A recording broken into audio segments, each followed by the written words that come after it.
guest for today's show. But before I do, just a little bit of information about what this show is all about. It is a show that is all about consciousness.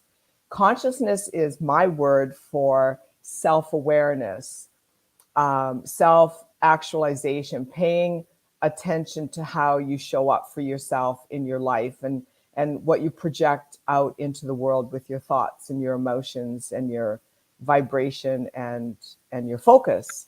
And so it's about that in every area of your life. And I cover five main topics. I cover health, wealth, business, relationships, and self-expression. So a little while ago, I had an opportunity to connect with my today's guest, and she's phenomenal.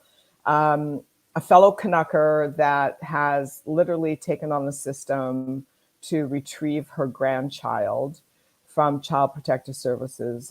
Is that what it's called in Canada? I think so. Well, we'll get into that. And to actually get that child back and sacrificing a lot to make that happen. And so it's a hotbed right now in not just America, but in Canada about where are our children going? You know, they're just disappearing. And when I found out about her book, Fancy Prison, which I encourage all of you to buy, and I'm going to let her tell you all about it at the end of the show. I just was compelled to interview her. And by the way, I have a whole bunch of other podcasts I want to get her on as well, my buddies with their podcasts. But the thing is that we really have to let people know what's going on and what you can do about it. So I could ramble, but I won't. I'm going to just say thank you again for my delay in getting this up for a day, and realized that I was stuck in a 7-state 30-hour road trip by myself, and it just kept running into road construction and blocked roads, and I just didn't make it. So, but here we are today. So my guest is Tina Fumo. Did I pronounce it right? Yes, you did. Yep. Good. Tina Fumo. And she's a grandmother that is in Alberta, Canada. And she got a call from her daughter that the baby was being taken away. And she rose to the challenge. And she's a game changer, this woman. And I so admire you. Thank you so much, Tina, for being on the show today. Well, thank you, Deborah, for having me and for going through your little ordeal. You know, it's funny you should say that because the opening of my book is driving through a winter blizzard. And you are a Canadian too. You're a Canucker, so you know what it's like sometimes when you're driving and you're basically grabbing the steering wheel and holding on for dear life, and your eyes are not leaving the road because you don't want to drive like follow a drift, a snow drift, into a ditch somewhere. So yeah, I feel like you could obviously connect on Yeah.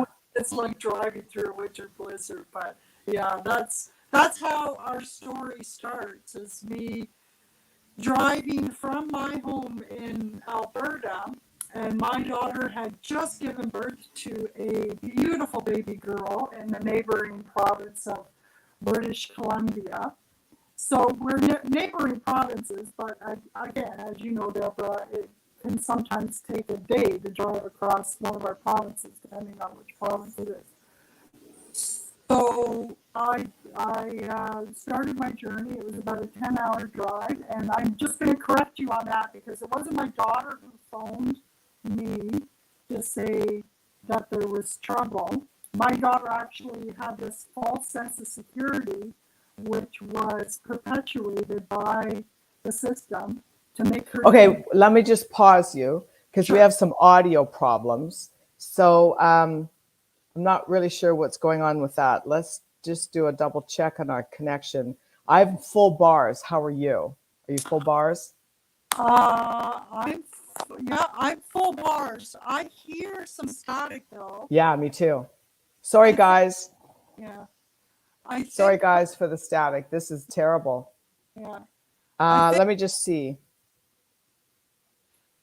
Do you have, I know you're on your iPad. Do you have your phone? You could broadcast from your phone?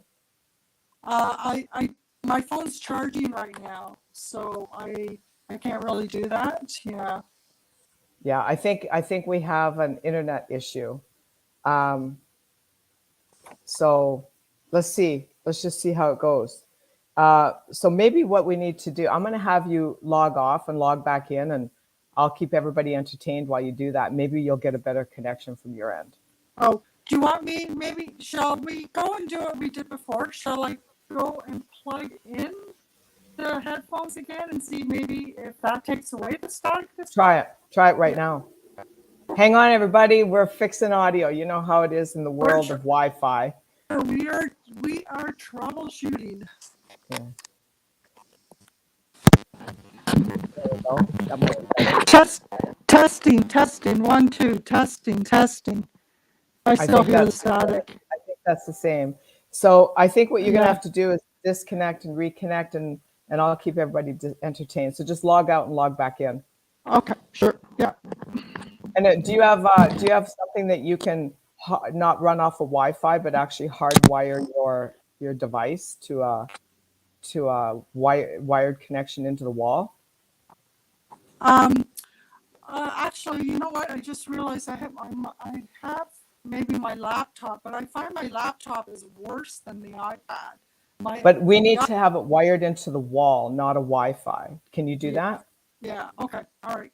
All right. You go, and I'll keep you guys entertained while she's resetting the situation here. Yeah. Okay. Sounds good. All right.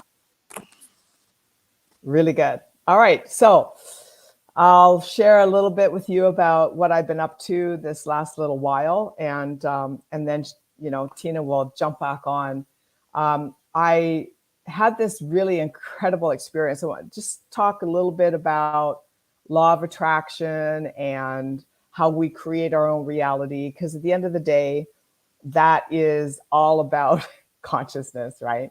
And so I had this experience this last couple of months. It's probably started in January. I was in a sublet in Newport Beach, and my neighbors are phenomenal people. We were sharing the property, and one day they said to me, "So, what are you going to do when your sublet's up?" And he was saying it from the perspective of, where are you going to move to? And for me, I hadn't even considered that because I was so in present time, right? I wasn't thinking about a future problem, which you should never do, by the way. Stop thinking about future problems. And my response to him was, well, I'll either stay here or I'll get something better. And he was like, oh. I'm like, yeah, you would too, right? Like, you wouldn't go backwards and get something worse. Like, I don't understand that thinking, but it kind of was a light bulb moment for him, and we had a little chuckle over it. So then in March, about a month and a half before the sublease was up, before my sublease was up, with the master lease being up, we met with the owners, the person I was subletting from, and they were kind of difficult, but I figured it was probably nothing we couldn't get past.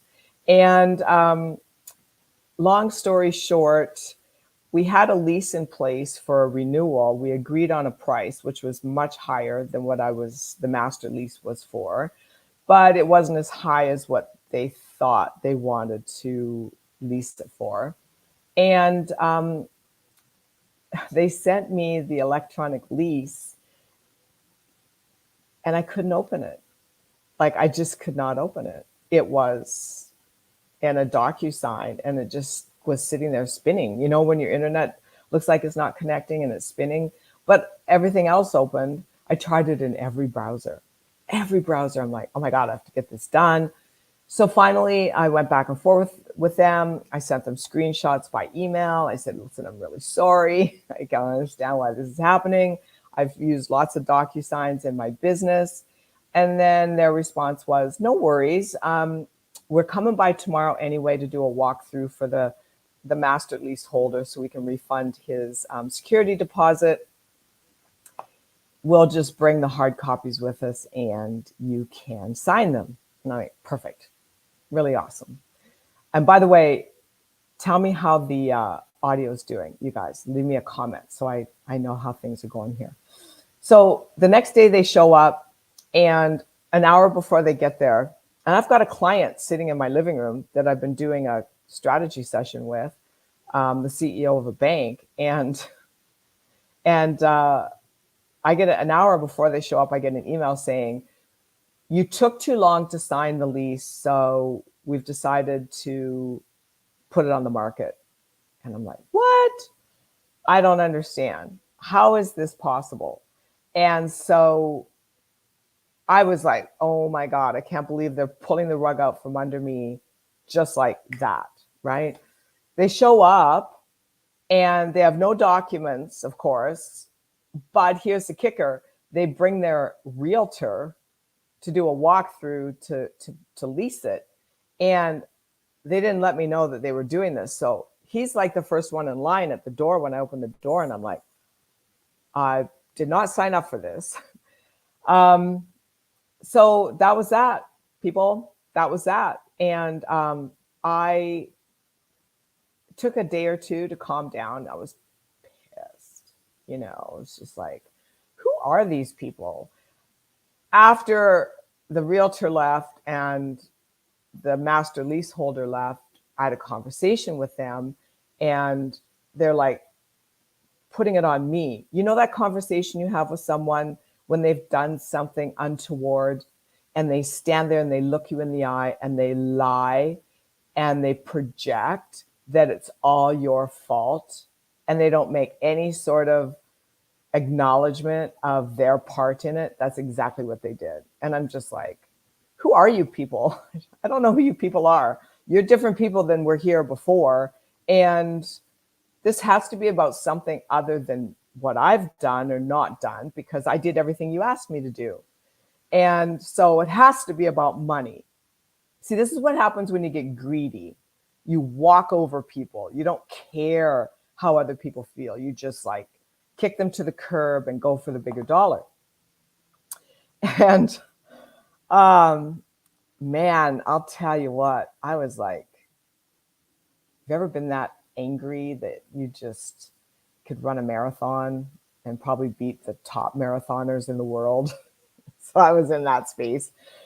To clear that, I went for a hike the next day, and I'm up on the mountain, and it's sundown, which is, for me, it's either sunrise or sundown, best time of day to go hiking. And I'm looking out over the Pacific, and I'm on the top of this mountain, and I'm thinking to myself, like, what is the meaning to this? Like, I need, hello up there, wherever you are, consciousness, God, I need some information. And it's like, boom, right in that moment, it hit me like, you're supposed to travel.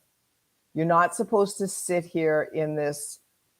Don't get me wrong, Newport Beach is beautiful. Thank you, Newport Beach, and everyone that takes care of that city, because the residents bend over backwards to keep that city clean, safe, and beautiful. And that's why it costs so much money, because everybody's committed to keeping their properties up to speed, the streets up to speed, the homeless housed.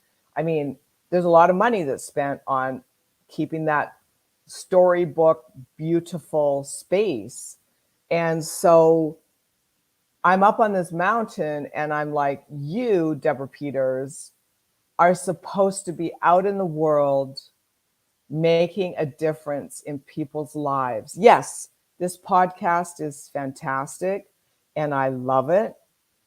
And thank you for being here. And thank you, Kiko, for sharing today. Yet there's more to do. I am supposed to be in front of crowds and groups, showing, teaching, living my life on how to actually move past your pain and suffering, how to get beyond old limiting beliefs that keep you stuck in the same old life, just different people, different faces, but the same old struggle, strife, hardship, low self-esteem, fear. Oh my God, fear, doubt.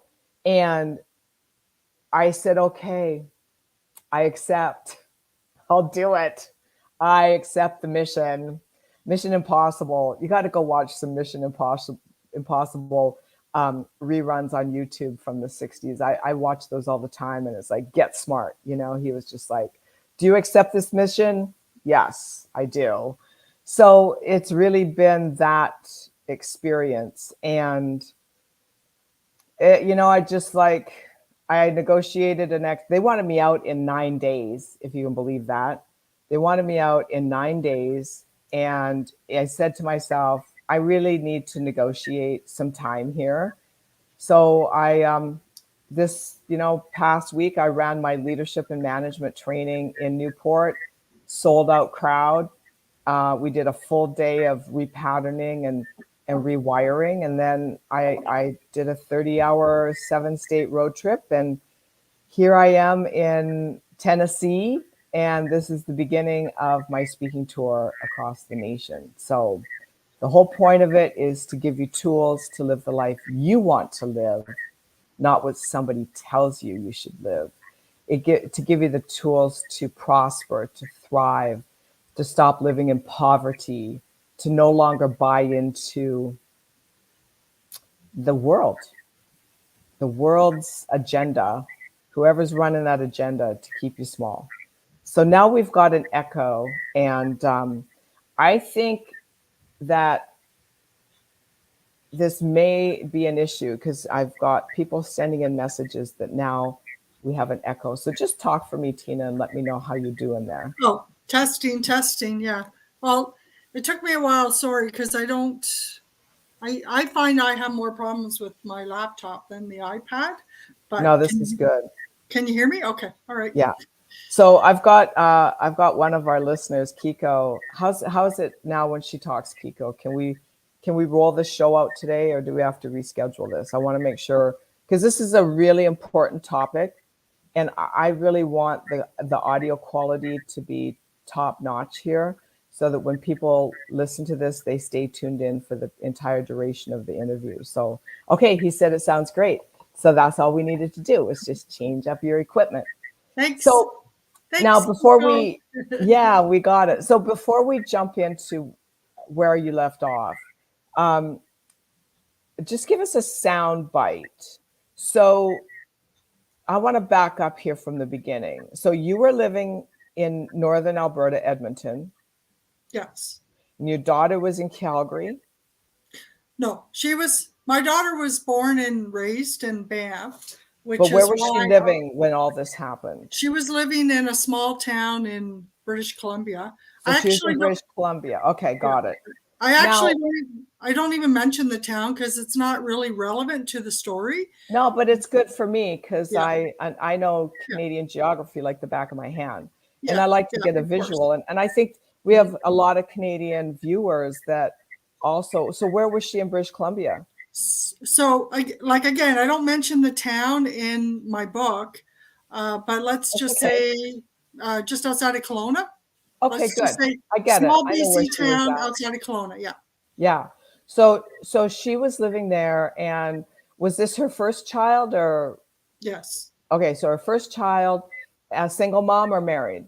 She was a single mom. Yeah. Single mom. Okay, and how old was she? 26. So she was an adult woman. We're not talking about a teenage girl here that can get bullied around. No. So she's living on her own. Now, was the child, was she still in the hospital when this happened? Was she home? Where was she? Well, there was a lot of confusion in the last month of her pregnancy.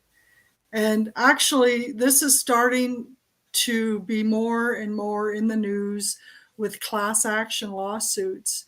And some of the... Now, wait a minute. Class action lawsuits against the Child Protective Services? Yes, because... Wow. Because basically what they have, and I mentioned this in my book, is what they have is something called birth alerts. And prior to 2017... What's a birth alert? Well, good question. Birth alert is basically information that CPS gathers on the parent or parents, and they share it with medical staff and basically alert all of the hospitals in BC, and that's what they did with my daughter, to let them know that such and such a mom is considered high risk, and if she shows up at your hospital, contact CPS right away, and then the baby. Oh my God. Yeah, that is exactly like, oh my God. So the basic, I won't dwell into that too much because that's another show, Tina. Because yeah, exactly. I mean, that's another show, especially to follow the lawsuit, because it's at the preliminary stages, and I've just read some of their preliminary work on the documentation for this lawsuit. And wait, hold on. Let me ask some questions, because I want to keep this so people can track with this. Yeah, so okay. Your lawsuit or a class action lawsuit? It's a class action. Yeah, it's not just us. This happens. I understand. This happens to a lot of people, particularly poor Indigenous moms. And so can I go back and make the point I was going to make, Deborah, about some of what I've read through in the documentation on this class action? Yeah, definitely. I just am unpacking this as we go for the audience. There's a lot to unpack. There's a lot to unpack. So the basics of this lawsuit is that the legal argument is that CPS does all of this sort of homework and sharing of medical information when the mother is still pregnant. So legally and technically, the child is a fetus. Child Protection Services, they don't even legally have any authority to be involved in the mother's life and be deeming her a high risk and be setting her up to fail the moment the baby is born. Like legally, they can't do that because it's not a child yet. And so that is kind of the legal basis of this class action lawsuit. And it's a very good one as far as I'm concerned, because they did not even give my daughter a chance. And systematically, birth alerts are used for a lot of poor Indigenous women. Unbelievable. So hold on a second, because, when you say high risk, whenever someone makes us, and I understand where you're coming from, you're just repeating their terminology. Mm-hmm. But whenever someone makes a statement like that, I always want to ask the question, based on what criteria? Mm-hmm. Yeah. And is there any public awareness around what the criteria is? Or is there even any public awareness around these birth alerts? No, I think a lot of what gets done in Child Protective Services is covert. It's done with the utmost of secrecy. It's not transparent. And it has to be wrong. And they keep getting away with it. Yeah, they keep getting away with it because they're never held to account. So typically what they'll do, and often even the ministers who are elected and then appointed to that file in each of the provinces, they will say, well, we can't talk about that case because it involves a child. It's like, okay, so the behavior of the social workers gets a free pass because you keep hiding behind the fact that you can't. We're not asking you to name the child. We don't even care about what the child's gender is. All that matters in cases like this is that the child is a minor, that child is 18 years or younger. Yeah. And what matters more than anything is the behavior of the parents and the behavior of the social workers. Okay, so these. And sorry, I get very passionate about this. I can feel These are innocent children who are caught in bureaucratic warfare. And when it comes to bureaucratic warfare, generally it's one-sided, and the government's winning because they know how to exploit tight court deadlines, and they know how to exploit. They do. And they have a team of people and teams of attorneys that can just do it all for them that are on the payroll. Mm-hmm. So you're bringing up something really powerful here because you are in Canada. And I mean, it's no secret that Canadians have had a large majority of their rights infringed and trampled on since 2020. And that there was just another vote passed to keep travel restrictions in place. And I don't want to go down a rabbit hole here, but I do want to make a reference of what's going on in this country as an example of what could go on in America and other countries that have any sense of freedom. Is that there was just a vote to hold these travel restrictions in place. So as a Canadian, you cannot leave the country unless you get vaccinated. And that's an infringement on your right as a human being. That goes against the Charter of Rights for Canada. Now, how long has this been going on? That and by the way, one of our guests that's watching today, Tina, was a foster child. And I'll tell a little story about my experience in a little bit here. But he was in over 20 foster homes. Oh, yeah. Goodness. Yeah. So this touches my heart. And I remember you asking me, based on my show topics, like where this interview kicks in and fits in, and it's like everywhere. It fits in everywhere. So how long has this been going on? This birthrights reporting infringement on an unborn child's rights? I couldn't tell you that. I mean, my brush with the system just happened 5 years ago, and I guarantee you somewhere in Canada today, somebody is giving birth to a baby and there's a birth alert out on that child.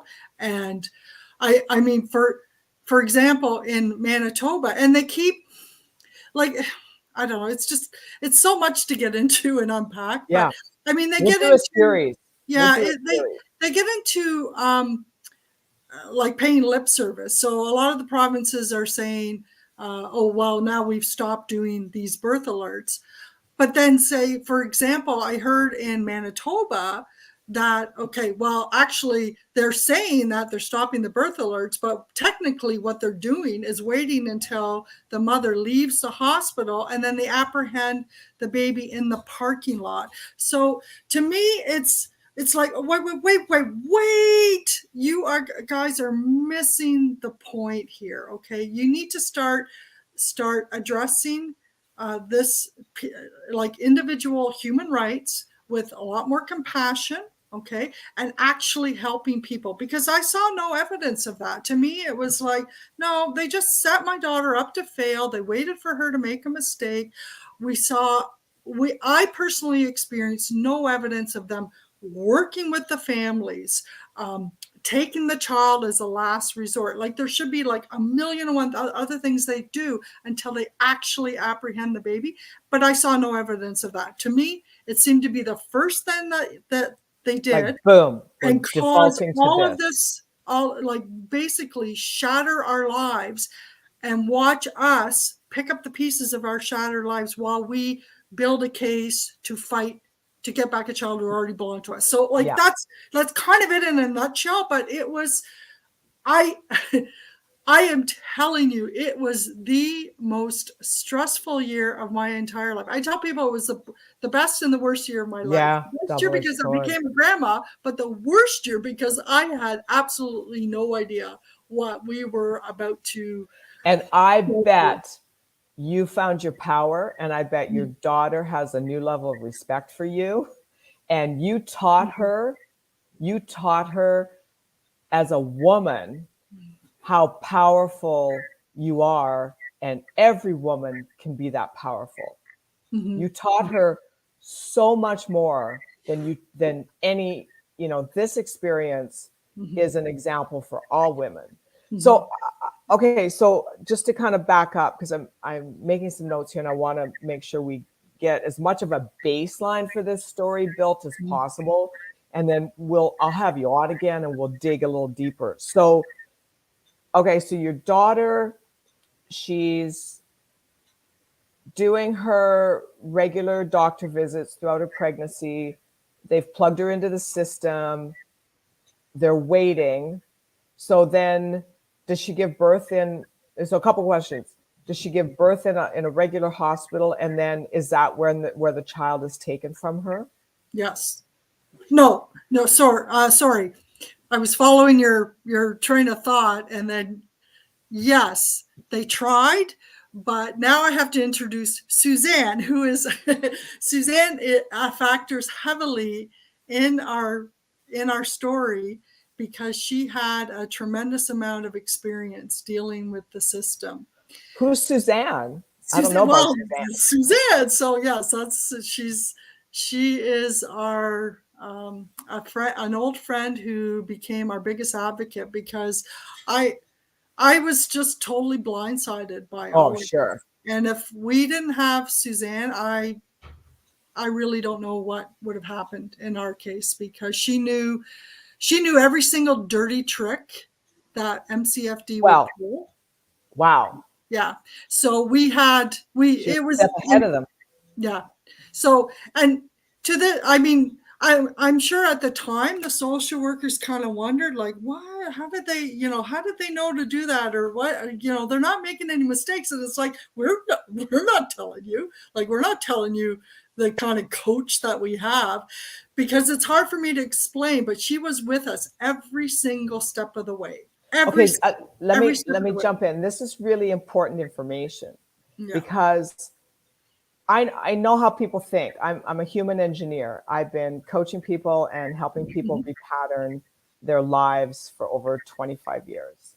And I know when there's a story like this, it's human nature to say, well, what did my daughter do? They wouldn't have known about her if she wasn't up to no good. Yeah. And they wouldn't have taken the child if she didn't have something against her. Yeah, that's exactly what people go to. They automatically assume that, oh, if child protection is involved, she must have done something to deserve it. Okay.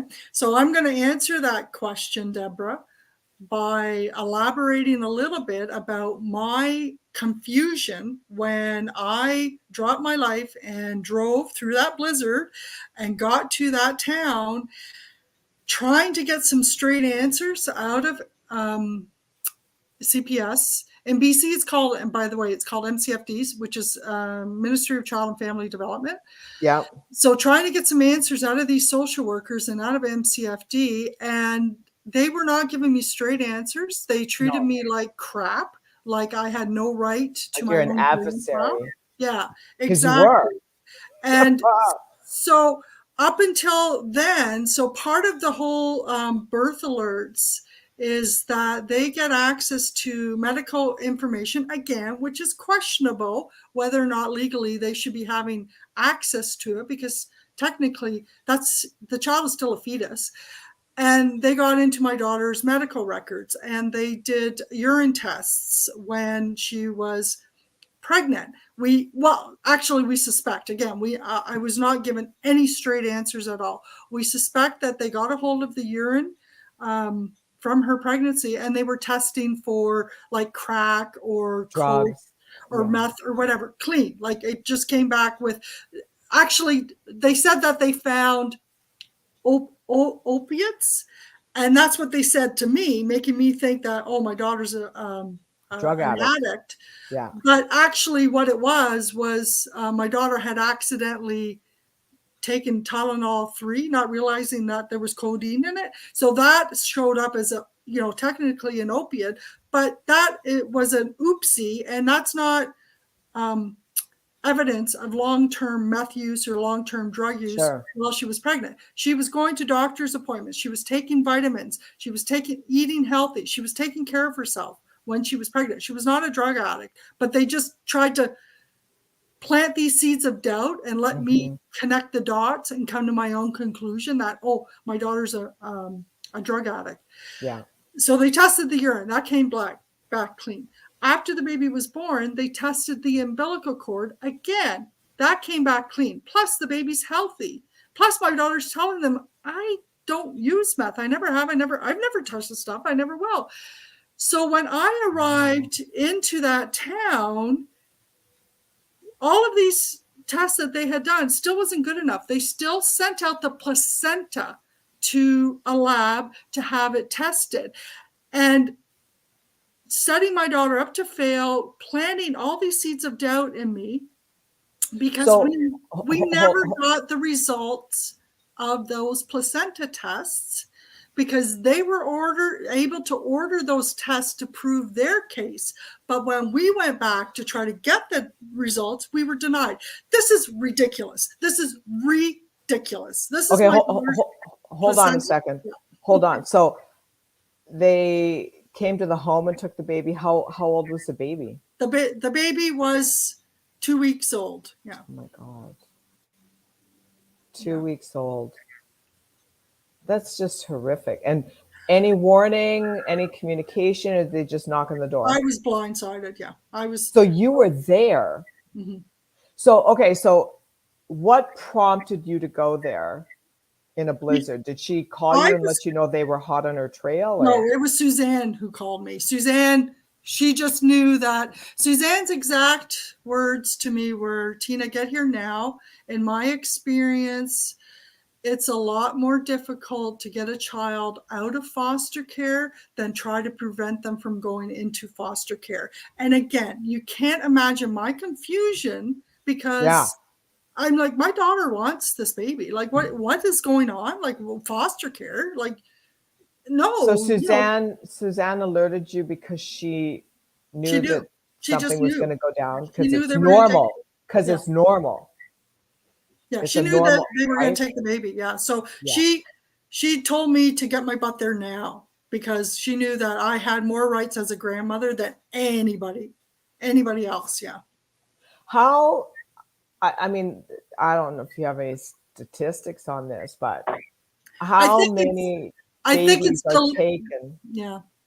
I think it's deliberately kept fragmented so that nobody gets an idea of how bad the situation is. How many are taken? How many are returned? Somebody really has to dig into this and find out, because where are these babies going? Good question. Are they being sold? Where are they going? Good question. It's a good question. Yeah. I can only talk about one baby and then a few others that I talk about in my book, but the one case that I can talk to you and the whole world about is that one baby. And to us, she was our world. Okay.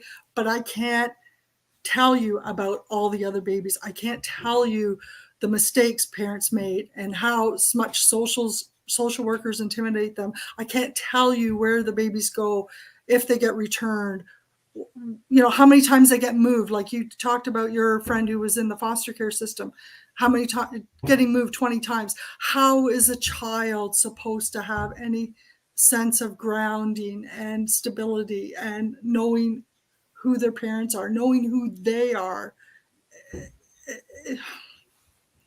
Yeah, in my opinion, the system is out of control. It's out of control. Yeah, right now. Anytime it has this kind of power. Well, and we have to really look at this.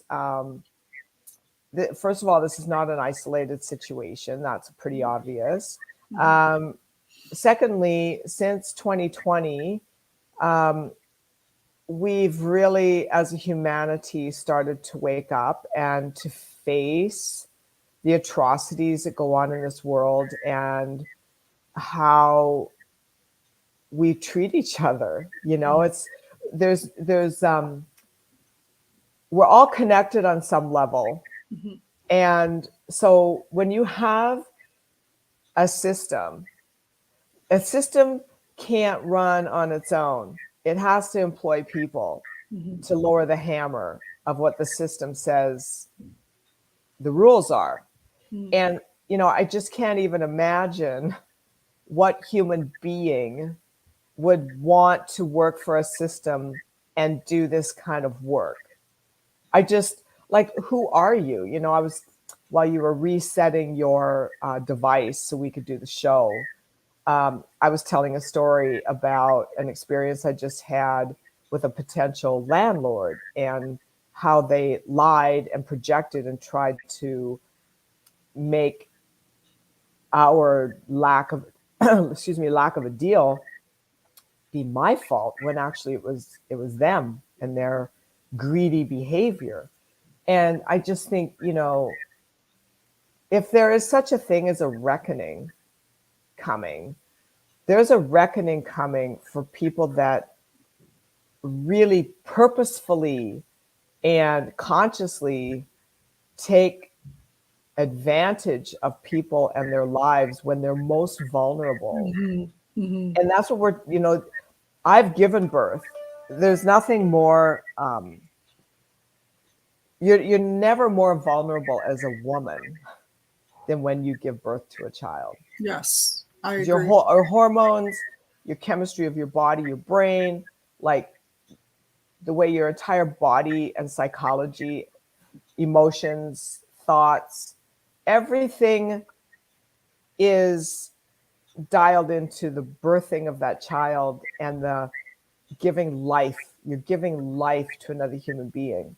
And And the everything about level, you is there. yeah, and the level of love that you experience is Mm, like nothing else that you've ever experienced in the world. And the level and that pride, because, and I know, and I had remembered this when my daughter gave birth to her baby, because I'm sure I went through it too. But yeah, you created this little baby, and you are just in absolute awe and yeah, love that you created this little miracle. yeah. You know, I was a teenage mom, and I gave birth to my daughter when I was 15. And then, Whoa. yeah, at the beginning of July, I gave birth to her on the beginning of July, and then I turned 16 at the end of July. And thank God they didn't have any birth alerts back then. Um, but I remember lying in the delivery room, fraction of a second after she was born, and just like feeling this like of love, roll through my being and through the room. Like it's like the sky parted, like and looking her in the eye and just saying, welcome. I mean, I was 15, but I was really conscious. And there's nothing more powerful than that feeling on this planet. Nothing. And so to actually have think about what I'm saying here, other human beings who have also been birthed and had that mother's love. And probably most of these people are parents and have experienced that whoosh of love giving birth. And here they are out stealing people's children Mhm. to put them into a system for what? For That's the money, burning question, isn't for it? money, for money, It's for because money. for money, yeah, because the funding, every child put into the system is starts a whole wheel of funding that follows the child. So yeah, that's in my book I call it child trafficking, but It is child trafficking yeah. from the fetus level, which is crazy. Hmm. Um, so okay, so you're in another province. It's wintertime. Canadian winters are crazy. You're driving there. Your baby been taken at this point, or are you getting there ahead of the thing? I got there, but I got there when Suzanne suspected what was coming, what was about to happen, So then, and how just long went after your arrival two, did they two come? days, 2 days. Yeah, 2 days. yeah. And So did they bring law enforcement? Like, how does this work? no, no, we went to their office, and then again, I was just totally blindsided because I was there trying to get answers that they just refused to give me, and they were just hell bent on taking the child. And so we went to the office on a Friday afternoon, and they had already alerted the foster parents that this child was going to be taken because, of course, they had to set up the child's care. And I recorded the whole thing, Deborah. I set my phone down on this conference table and recorded that whole 2 hour exchange and what they were trying to say, because legally they couldn't investigate me because I hadn't done anything wrong. I had no calls against me, and legally the child should have gone to me automatically. She's my grandbaby And you're automatically. present. And you're present. Yeah, It's not and like I'm they had to present. wait I'm for you right to there. show up. Like I'm right. I have no. I don't do drugs, no alcohol, no criminal record, nothing. There was no reason whatsoever for them to have taken my 2-week-old grandbaby from me and put her into the system. But they did it. And the level of arrogance that it takes to do that shows, because I recorded the whole thing and they knew they were being recorded, but they went ahead and did it anyway. They just thought they would get away with it. And to this day, so I still have that recording, but to this day, I can't listen to it, because what happens in that 2-hour period is the change from the old Tina, who used to believe in this country. And then after they took the baby, I just didn't know what to believe in anymore. It was single-handedly the worst moment of my life. I'm so sorry. It's horrible. Nothing made any sense at all. I really try not to cry during these things, because I'm a better writer. I think when I write my book, I can just bawl my eyes out. And so I do try to, I have to do podcasts, because I do get lots of people who want to know more about the story and know more about the book.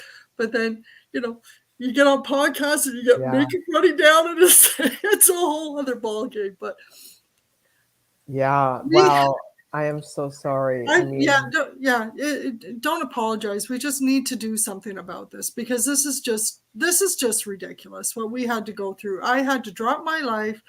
It almost bankrupted me emotionally and financially. Sure. And we got our baby back. Okay. And even though they did all these things that, in my opinion, are illegal, they're never held accountable. And it's one-sided. Yeah, it is extremely one-sided, and it set my career, because I couldn't work. I had to basically be there, and I didn't let that child out of my sight for 6 months, because I was terrified, absolutely terrified they were going to take her away again. And so it set my career back about 5 years, because I wasn't able to work. And then anyway, it's just, it was a mess.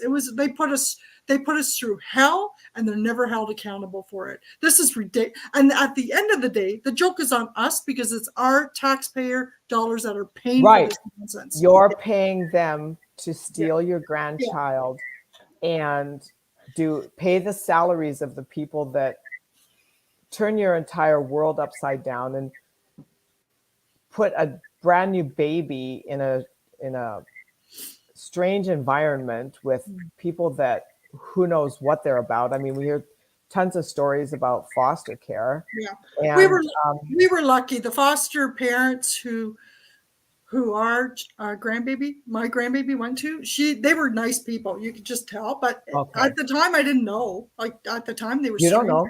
Yeah. You don't know.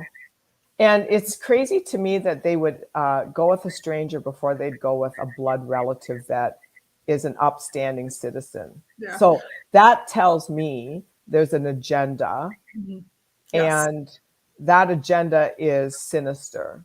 Yeah. And that's why they were very dismissive of me. That's why they kept looking for dirt on me, even though it didn't exist, because they needed to dismiss any legal avenues of keeping the child in our family. And I'm speculating, again, I don't have proof, because I was never given any straight answers, but I'm speculating they already had a family waiting to adopt a healthy white baby girl. Yeah, that's 100%. 100%. And there goes, you just dropped a big one. Ka-ching, ka-ching. Yeah. And I don't know how these ministries can call themselves like a ministry of child and family development. They did not care one bit. These at have to all. be soulless What it would people. do to her mother to have her 2-week-old. They did not care one bit what it would do to have my grandbaby taken from me. So I don't know why they're called family development, because they're anything but. To me, they're family destruction. Yeah. Well, and it's a government-run entity, Yeah. and we know what kind of shape the Canadian government's in. So, Yeah. as you know, I, I'm not the same person I was. Yeah. Yeah. yeah, I'm just, I'm sure. I'm just not. Yeah. Well, your eyes are wide open now, Tina. Yeah. Your eyes are Conscious. wide open. I have a very we're talking about consciousness. I Yeah, think more consciousness. and about your show, and then I think when I was trying to switch to the laptop here, but there's a very conscious moment that happens in our story, and it's at the end of chapter 1, and I mean, it was just that, that connection I had with my grandbaby. Like you said, when you were a teenage mom, when you gave birth, and that sense of like this, like the skies parted kind of thing. Yeah. Yeah. Where I had a very powerful connection with my 2-week-old grandchild. And I detail that in Fancy Prison. Yeah. That's incredible because, you know, I have 4 grandbabies, and I don't get to see them a lot right now, but I have a really deep connection with each one of them, and they send me messages telepathically all the time. Um, it's incredible. I've had situations where I'll sit down and do my morning routine, meditate, pray, do some journaling, set my intentions for the day. I do it every day. And I would be in a meditation, and one of them would send me a thought, a message. And then I'd hear something, and I'd look at the bookshelf, and their picture had fallen off. Oh, wow. Yeah, yeah, seriously. Well, Or I'd can have I? a dream about one of them, and I'd wake up in the morning, Yeah. and the picture would be on the floor. It'd be Or like, can I share a biological fact? yeah, I've learned. I guess I heard this maybe a decade ago, but I don't think it really. I didn't understand it at first, but I understand it now in the 5 years since my grandchild was born. But when we give birth to our baby girls, and it's only baby girls, it's not baby boys, we as grandmothers carry our future grandchildren in our womb, because when a baby girl is born, oh my she God. already has all of the eggs that she's going to release in her lifetime. So that is the maternal grandmother's connection to her future grandchildren. Isn't that Oh my God. awesome? So I carried her. You carried through you had a daughter. So Yeah. her future grandchildren, her future children, your future grandbabies, you carried them in your womb. But when that baby girl was born, yeah, My gosh, I actually call them my kids, yeah. my babies, and Yeah, I've always me too. spoken And that. my daughter gets so mad at me, but it's like, hey, she's my baby, Yes, Technically, yes. I carried both of you first. So. It's fascinating. I mean, we could go on and on about all these experiences that I've had with them without seeing them for months or years at a time. It's just Yeah, prolific. yeah. But so we're kind of out of time, because we got off to a rocky start with the audio. But tell us about this book. Well, it's called Fancy Prison, calling BS on the child welfare industry. So that's the subtitle. And I think after, my conversation today, you're starting to realizing why I call it Fancy Prison by Tina Fumo. So Google it, Fancy Prison, calling BS on the child welfare industry, and automatically the Amazon links come up for your country. So Yeah, Amazon.com, or if you're in Canada, it will come up Amazon.ca, and it will have my social media links, and then it will come up to YouTube links, like your show is broadcasting now, but then yeah. it will, yeah.